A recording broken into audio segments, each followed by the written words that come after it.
고린도 전서 15장 12절로 20절 신약성경 282페이지 우리 같이 읽겠습니다. 전체 구절을 같이 읽겠습니다. 시작. 그리스도께서 죽은 자 가운데서 다시 살아나셨다 전파되었거늘 너희 중에서 어떤 사람들은 어찌하여 죽은 자 가운데서 부활이 없다 하느냐.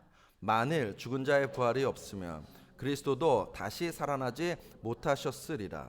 그리스도께서 만일 다시 살아나지 못하셨으면 우리가 전파하는 것도 헛것이요 또 너희 믿음도 헛것이며 또 우리가 하나님의 거짓 증인으로 발견되리니 우리가 하나님이 그리스도를 다시 살리셨다고 증언하였음이라.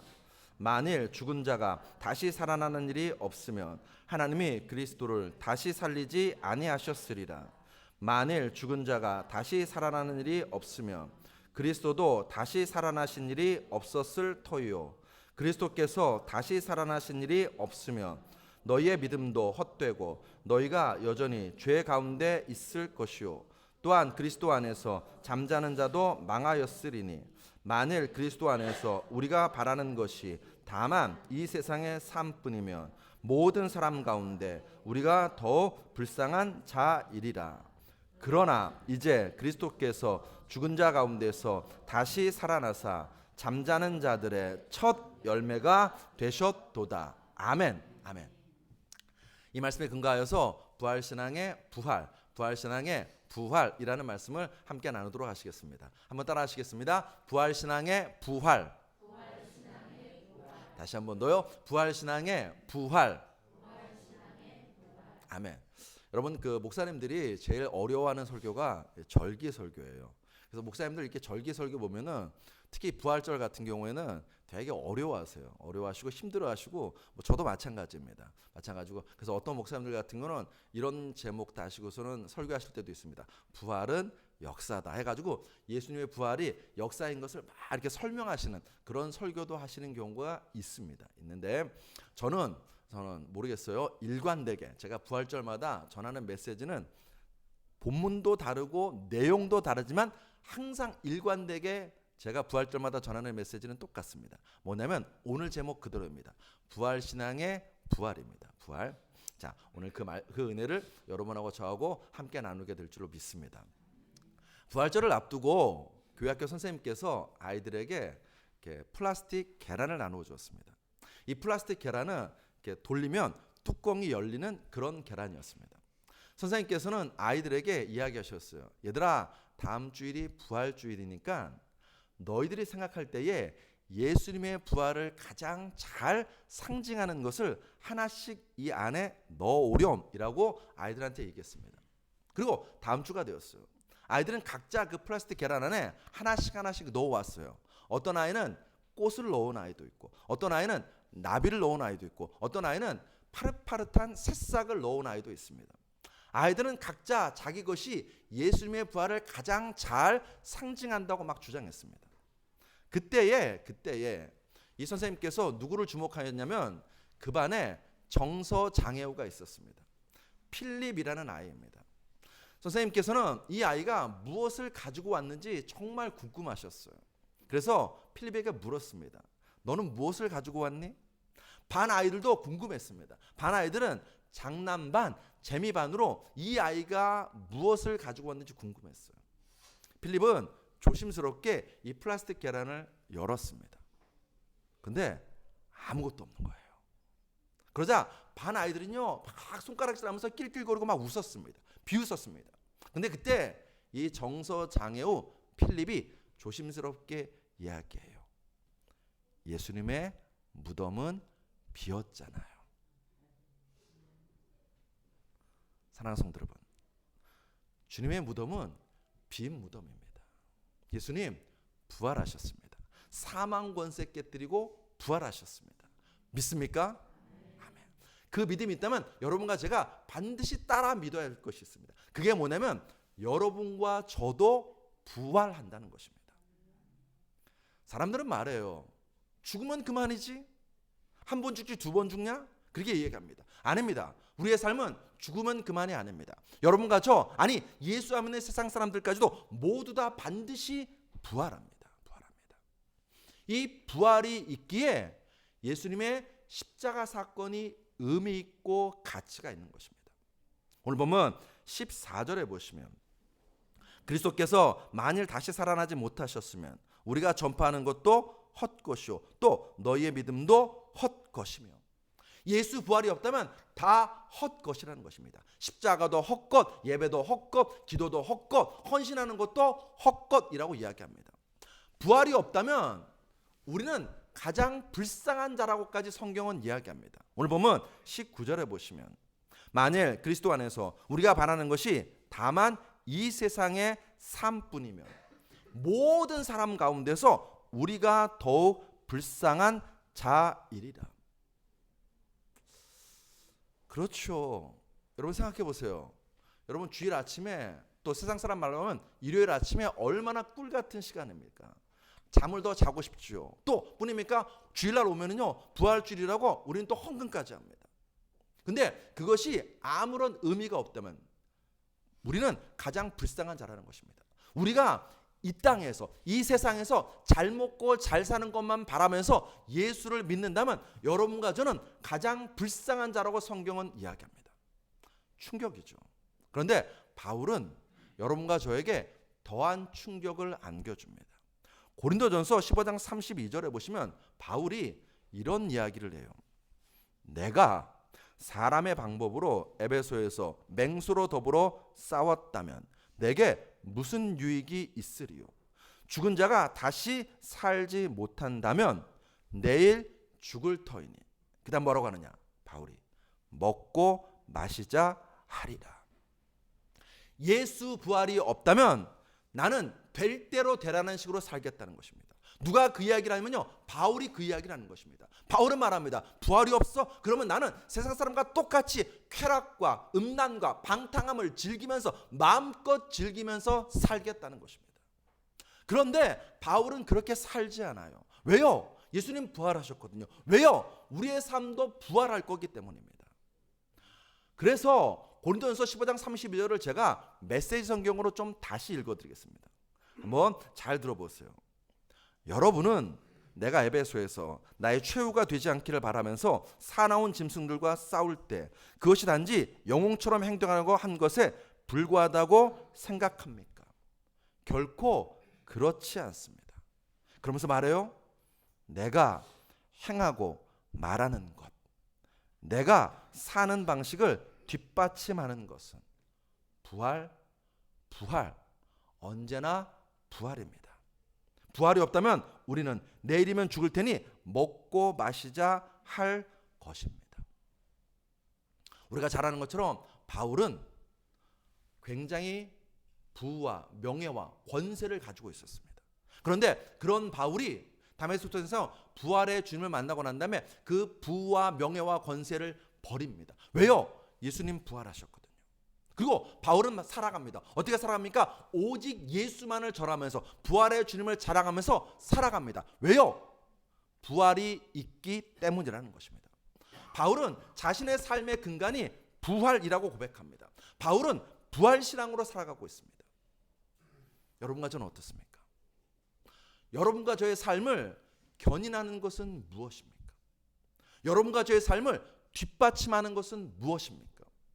예수 부활이, 그 부활의 신앙이 내 삶을 뒷받침하고 있습니까? 다르게 말씀드리면 부활의 주님이 오늘도 살아계심을 믿냐는 것입니다. 그 부활의 주님을 지금 내 삶에서 만나고 체험하고 누리고 있냐는 것입니다.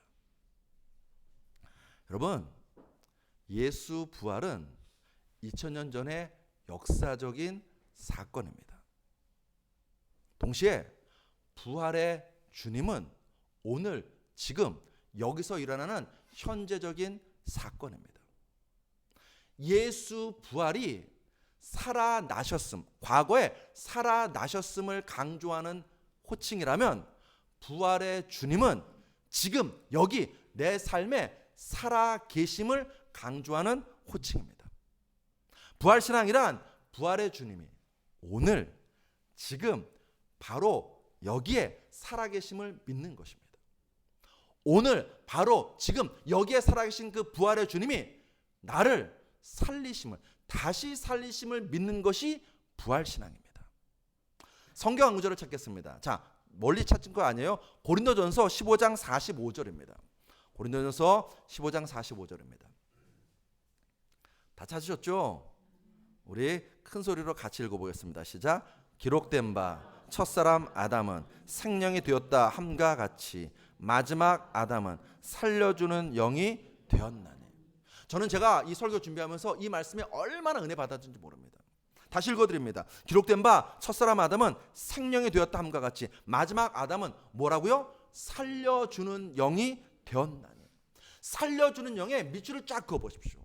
자, 여러분에게 물어보겠습니다. 마지막 아담은 누구십니까? 예수님이십니다. 성경은 말합니다. 그 마지막 아담이 어떤 분이시라고요?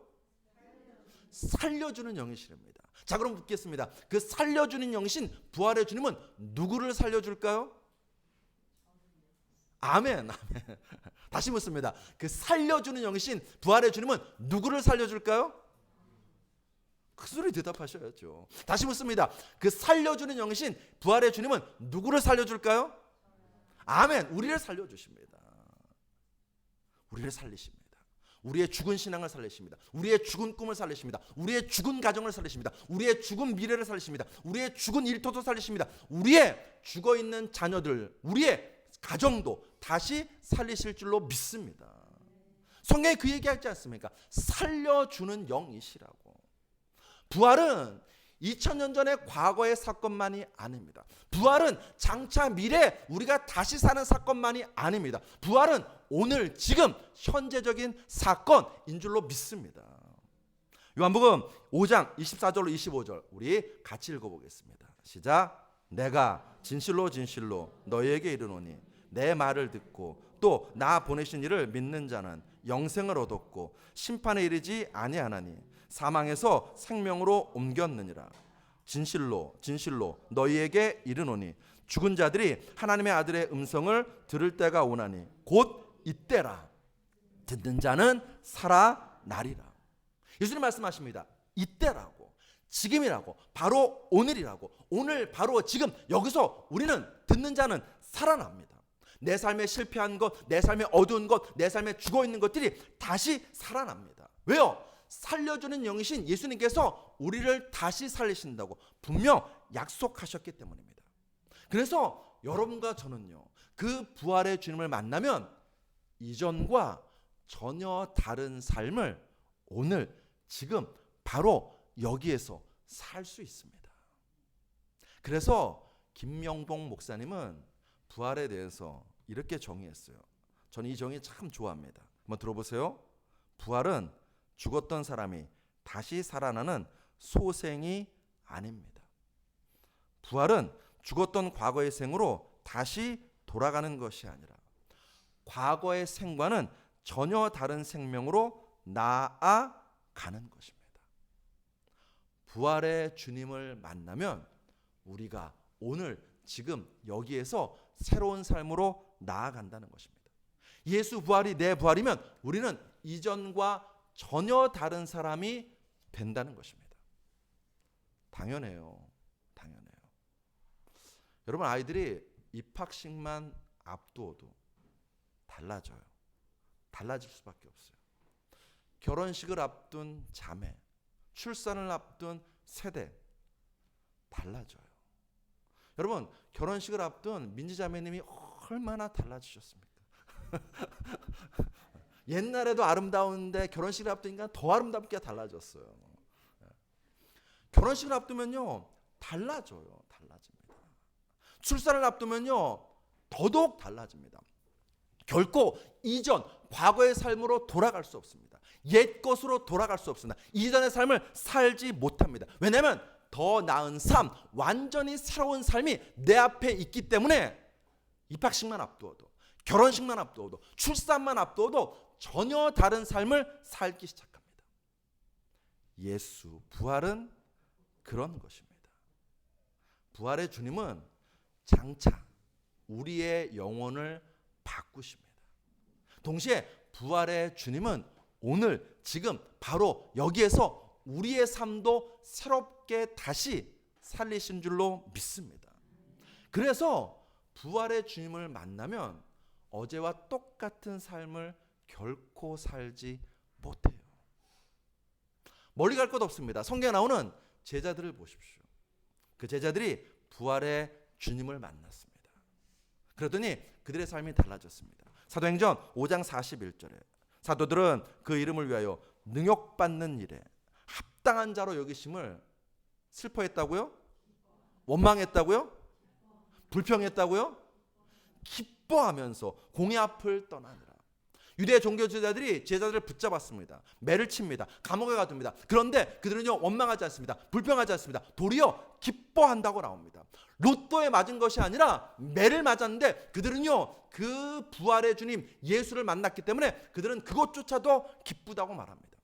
제자들만 그렇습니까? 바울도 마찬가지입니다. 고린도후서 11장 26절 27절에 여러 번 여행하면서 강의 위험과 강도의 위험과 동족의 위험과 이방인의 위험과 신의 위험과 광야의 위험과 바다의 위험과 거짓 형제 중의 위험을 당하고 또 수고하며 애쓰고 여러 번 자지 못하고 줄이며 목마르고 여러 번 굶고 춥고 헐벗었노라. 바울의 삶이 이랬습니다. 선교하면서 바울은 이렇게 죽을 뚱살뚱 살았습니다. 그래서 바울이 불평했나요? 원망했나요? 하나님을 향해서 대적했나요? 아닙니다. 바울은 말합니다. 고린도후서 12장 10절에서 그러므로 내가 그리스도를 위하여 약한 것들과 능욕과 궁핍과 핍박과 곤고를 기뻐하노니.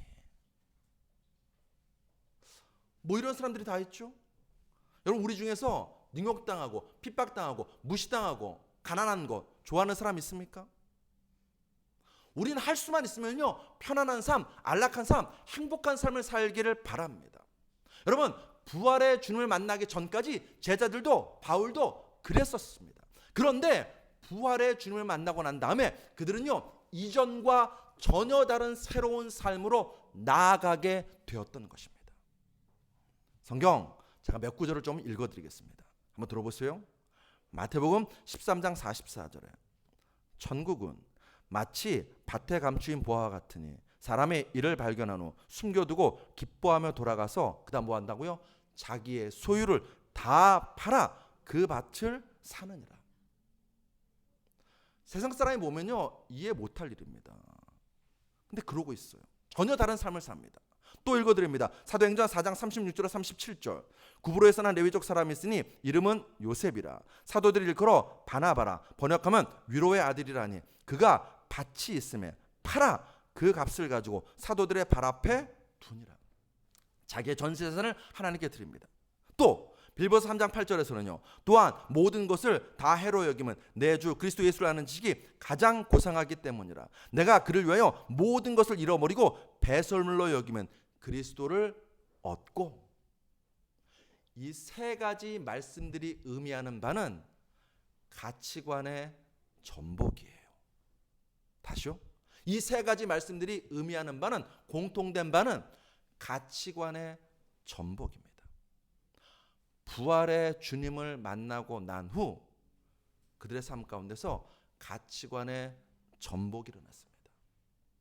이전에 그렇게 안달복달하던 것이 더 이상 안달복달하던 것이 아니게 되었습니다. 이전에 이거 없으면 내 인생 끝나지, 내가 정말 중요하지 라고 그렇게 소중히 여겼던 것들이 부활의 주님을 만나고 났더니 더 이상 소중히 여기지 않게 되었다는 것입니다.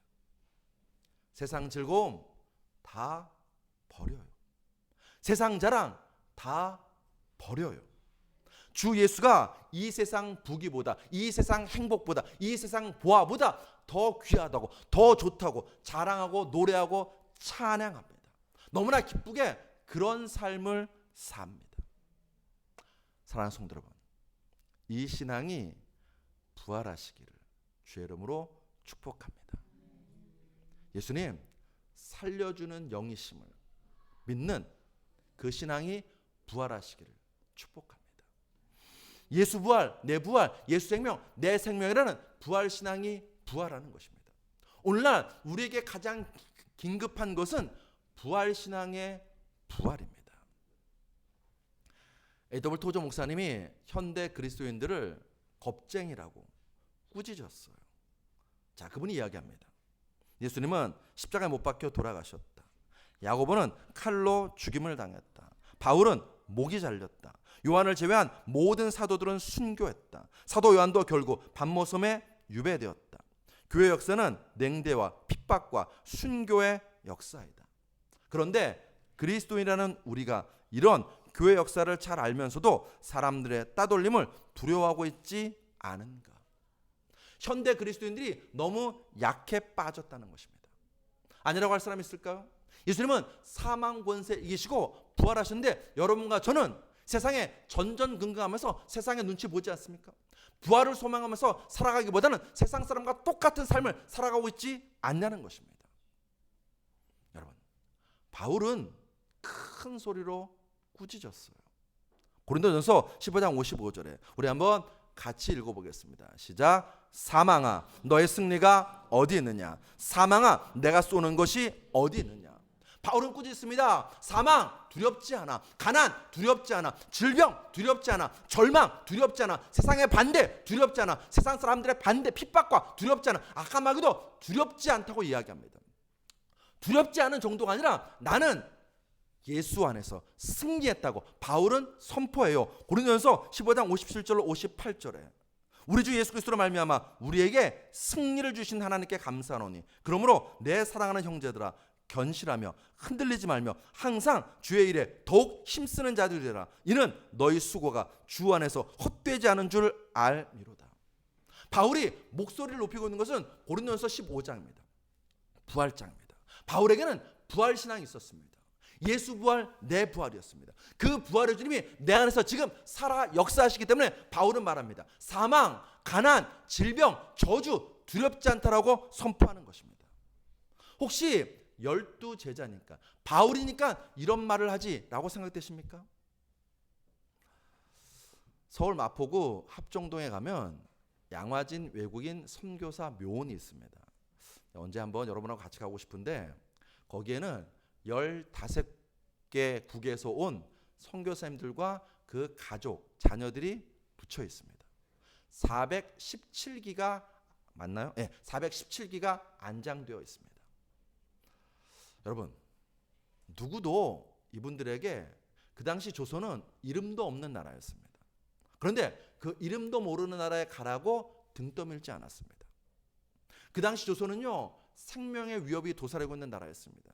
그 땅에 가라고 부탁하지도 않았습니다. 그런데 이분들은 이 조선 땅에 왔어요. 3개월, 4개월, 5개월 배를 타고 아주 머나먼 길을 걸어서 이 땅에 왔습니다. 와서 복음을 전합니다. 와서 병원을 세웁니다. 와서 학교도 세웁니다. 뿐만 아니라 이 땅과 이 땅의 영혼들을 위해서 자기의 생명을 조금도 주저하지 않고 내어주어요. 그 양화진 묘역에 모셔 계신 분 중에 P.B. 헐버트 선교사님이라는 분이 계십니다. 이분은 우리나라 YMCA 창설의 주역이십니다. 그리고 고종의 밀사로 활동한 분입니다. 별명이 있어요. 한국인의 친구라는 별명을 가질 정도로 우리나라 사람들을 정말 사랑했던 분입니다. 사진 떴나요? 네, 저게 그 헐버트 선교사님의 묘비입니다. 묘비예요. 저기 보시면 이름 있고 그 밑에 뭐 연도 있나요? 연도 있고 그다음 뭐라고 영어로 써 있어요. 영어로 써 있죠. 저거 읽어보라고 하면 여러분과 제가 얼마나 시험 들겠습니까? 저기에 써 있는 게 이 헐버트 선교사님의 묘비명인데 제가 저 묘비명을 읽어드릴게요. 뭐라고 써 있냐면 헐버트 선교사님이 이렇게 얘기했어요. 나는 웨스터민스터 사원에 묻히기보다 한국에 묻히기를 원하노라. 그렇게 이야기한 것이 네, 제 얼굴이 나오네요. 묘비명이 써 있는 거예요. 자, 이분보다 더 가슴 찡한 묘비명을 남긴 분이 있습니다. R.P. 캔드릭 여 선교사님이십니다. 의료 선교사로 우리나라에 왔어요. 그런데 우리나라에 온 지 8개월 만에 26살 꽃다운 나이에 병상에서 소천하셨습니다. 이 선교사님께서 병상에 누워있을 때 고향 교회에 편지했어요. 뭐라고 편지했는가? 이렇게 편지했습니다. 만일 내가 죽으면 텍사스 청년 회원들에게 10명씩, 20명씩, 50명씩 아침 저녁으로 한국으로, 그 당시엔 조선이죠. 조선으로 나오라고 전해 주세요. 이게 그분이 자기의 고향 교회 병상에 있을 때 보낸 편지입니다.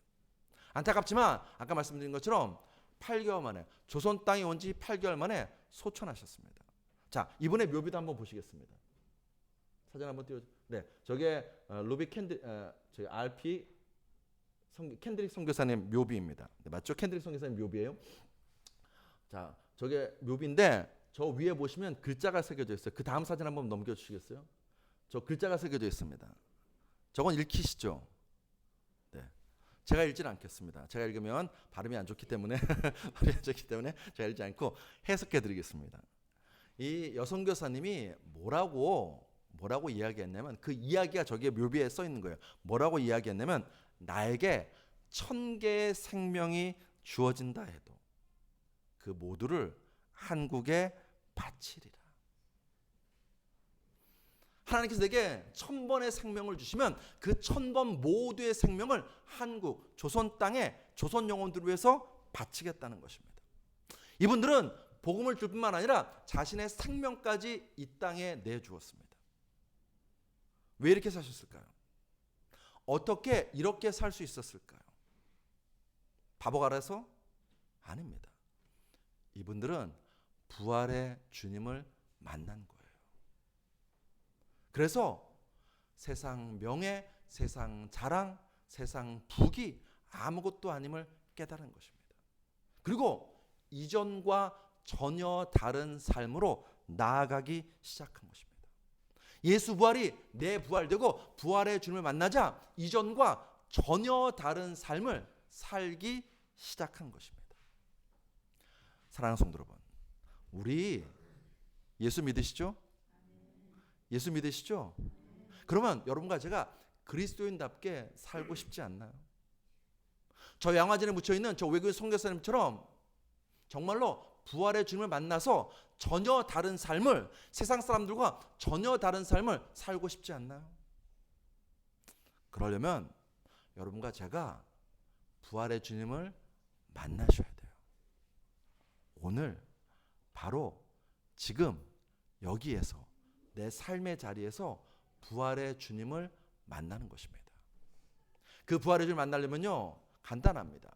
우리의 귀가 열리면 돼요. 누가복음 24장 31절로 32절에 보시면 그들의 눈이 밝아져 그인 줄 알아보더니 예수는 저희에게 보이지 아니하시는지라. 그들이 서로 말하되 길에서 우리에게 말씀하시고 우리에게 성경을 풀어주실 때 우리 속에서 마음이 뜨겁지 아니하더냐고. 엠마오로 두 제자가 내려가고 있었습니다. 예수님이 죽으신 것 때문에 실망하고 낙심하여서 예루살렘에서 엠마오로 내려가고 있었습니다. 그때 부활의 주님이 그 두 제자를 찾아왔습니다. 그런데 이 두 제자는 그 부활의 주님이 누구신지 알아보지 못했습니다. 언제 그들이 부활의 주님이 바로 그 예수님이심을 알아보았느냐면 말씀을 풀어주실 때. 말씀이 들리면 귀가 열립니다. 말씀이 열리면 우리의 눈이 열립니다. 그리고 우리의 심장마다 성령의 불, 말씀의 불, 부활의 영광으로 충만해집니다. 그러면 부활의 생명이 나의 생명이 됩니다. 그래서 이전과 다른 삶, 세상과 구별된 삶을 여러분과 제가 살 수 있게 되는 것입니다. 사랑하는 성도 여러분, 그냥 부활은 역사적인 사건이야. 장차 우리가 나중에 주님 다시 오시면 부활할 거야. 그렇게만 부활절을 보내지 마십시오. 주님이 우리에게 부활절을 허락하셨습니다. 절기를 지켜라, 계란을 나누어라, 부활절 헌금을 드려라 라고 해서 우리에게 부활절 절기를 허락하신 것이 아닙니다. 부활절 절기를 통해서 예수님 부활하셨음을 다시 한번 기억하고 동시에 그 부활의 주님이 오늘도 살아계셔서 여러분과 저를 찾아오시는 주님을 믿고 그 부활의 주님을 만나라고 오늘 여러분과 저에게 부활절을 허락하신 것입니다. 사랑하는 성도 여러분, 부활의 주님 여러분과 저를 찾아오십니다. 꼭 만나셔서 그 은혜를, 그 부활의 영광을 누리게 되시길 주 여러분 축복합니다. 그리하여서 여러분과 제가 이전과 다른 삶, 세상과 다른 삶, 새로운 삶, 위대한 역설의 삶을 살아가는 여러분과 저 되시기를 주 여러분을 축복합니다. 시 한 편을 들려드리겠습니다. 그 시의 제목은 위대한 역설입니다. 사람들은 종종 변덕스럽고 불합리하며 자기 중심적이다. 그럼에도 그들을 용서해라. 네가 친절을 베풀면 이기적이거나 무슨 저희가 있을 거라고 탓할지 모른다. 그럼에도 친절하라. 내가 정직하고 솔직하면 사람들이 너를 속일지도 모른다.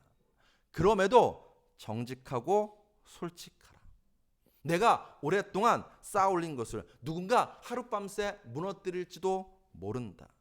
그럼에도 그것을 쌓아라. 내가 평온과 행복을 얻으면 그들은 시샘할지도 모른다. 그럼에도 행복하라. 내가 오늘 한 선행을 사람들은 내일 잊어버릴 것이다. 그럼에도 선을 행하라. 내가 가진 최고의 것을 세상에 줘도 충분하지 않다고 할 것이다. 그럼에도 내 최고의 것을 세상에 주어라. 여러분과 제가 오늘 기억하기 원합니다. 그럼에도의 삶이 있다고. 그리고 부활의 주님을 만나면 그럼에도의 삶을 살 수 있다고. 여러분, 이와 같은 삶을 누가 살 수 있냐고요? 요한복음 11장 25절로 26절을 믿는 자가 살 수 있습니다. 우리 한번 같이 읽기 원합니다. 요한복음 11장 25절로 26절 같이 읽습니다. 시작. 예수께서 이르시되 나는 부활이요 생명이니 나를 믿는 자는 죽어도 살겠고 무릇 살아서 나를 믿는 자는 영원히 죽지 아니하리니 이것을 내가 믿느냐? 이것을 내가 믿느냐? 주님 물으십니다. 뭐라고 답하시겠습니까? 갑자기 답이 없어요? 다시 묻습니다. 주님이 물으세요. 이것을 내가 믿느냐고. 믿으십니까? 믿으십니까? 아멘, 아멘. 예수 부활이 내 부활인 사람은요, 죽어도 삽니다. 영원히 죽지 않습니다. 우리 죽지 않습니다. 우리의 꿈 죽지 않습니다. 우리의 가정 죽지 않습니다. 우리의 자녀들 죽지 않습니다. 우리의 미래 죽지 않습니다. 우리의 일터 죽지 않습니다. 죽기는커녕 날마다 부활합니다. 죽기는커녕 여러분과 저는 예수의 승리가 나의 승리되는 그 역사 누리게 될 줄로 믿습니다. 그 믿음으로 오늘 결단하기 원합니다. 뭘 결단하냐고요? 이전과 다른 삶, 세상과 다른 삶, 내 육체의 소욕과 전혀 다른 삶, 그럼에도의 삶을 살겠다고. 그럼에도 그들을 용서하고, 그럼에도 친절을 베풀고, 그럼에도 정직하고 솔직하고, 그럼에도 선을 행하고, 그럼에도 행복하고, 그럼에도 세상에게 내 최고의 것을 내어줄 수 있는 그리스도인 부활의 증인들 다 되시기를 주의 이름으로 축복합니다. 기도하시겠습니다.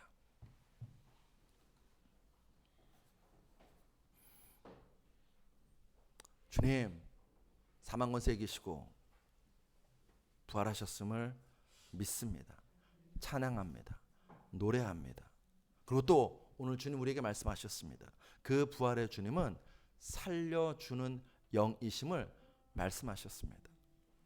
하나님, 내 삶에 어두운 것, 내 삶에 절망된 것, 내 삶에 실패한 것, 내 삶에 죽어있는 것들을 예수님께서 그 살려주는 영이신 예수님께서 다시 살리심을 믿습니다. 그 살리심은 이전으로 돌아가는 것이 아니라 전혀 다른 새로운 삶으로 우리를 이끄셔서 살리심을 믿습니다. 하나님, 예수를 믿는다고 하면서 예수 부활, 내 부활이라고 하면서 혹시 우리가 세상 사람과 똑같은 삶을, 이전과 똑같은 삶을, 육체의 욕심에 이끌린 그런 삶을 살아가고 있지 않습니까? 우리를 다시 살려주시옵소서. 부활의 영광으로 우리를 이끌어 주시옵소서. 우리가 그 부활의 주님을 만나기 원합니다. 다메섹 도상에서 바울이 그 부활의 주님을 만났던 것처럼 오늘도 우리가 이 예배당 가운데서 이 예배드리는 순간에 그 부활의 주님을 만나기 원합니다. 오늘 우리의 삶 속에서 찾아오시는 그 부활의 주님을 만나기 원합니다. 주여, 우리를 만나 주시옵시고 우리의 삶에 살려주는 영으로 역사하여 주시옵소서. 그 부활의 소식을 우리가 나 혼자만 아는 소식이 아니라 전하고 만방에 알리는 저희 되기 간절히 소원합니다. 하나님, 예수 부활하셨음을 선포하게 하시옵소서. 부활의 주님이 오늘 살려주는 영으로 우리를 찾아오심을 선포하게 허락하여 주시옵소서. 입을 열어 예수 부활, 내 부활, 예수 승리, 내 승리라고 선포하는 저희들 다 될 수 있도록 역사하여 주시옵소서. 예수 그리스도로 감사하며 기도드렸사옵나이다. 아멘. 우리 기도하기 원합니다.